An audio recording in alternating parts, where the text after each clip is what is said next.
అనుపమ చాలా సంతోషంగా ఇలా అంటూ ఉంటుంది. రేపొక స్పెషల్ డే అనేసి. ఇక అక్కడే ఉన్న రూప, రేపు పండగలు కూడా లేవే, ఏంటి అంత స్పెషల్ అనేసి అనగానే ఇక చెప్తుందనమాట అనుపమ.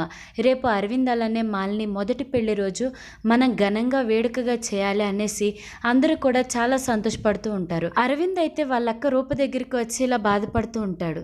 ఒకళ్ళైతే నా కోసం ప్రాణాలే వదిలేస్తారు, మరొకరైతే నా కోసం ప్రాణాలు సైతం ఎదిరిస్తారు. మాలిని నా ప్రేమ అయితే మళ్ళీ నా బాధ్యత. ఇద్దరిలో ఒకరిని ఎంచుకోవాలి అనేసి అంటే ఎలా?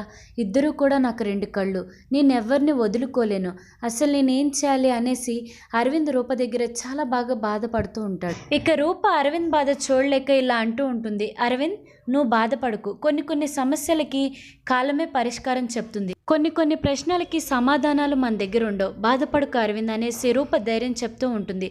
అంతా మంచి జరుగుతుంది అనేసి అంటూ ఉంటుంది. Please like and subscribe to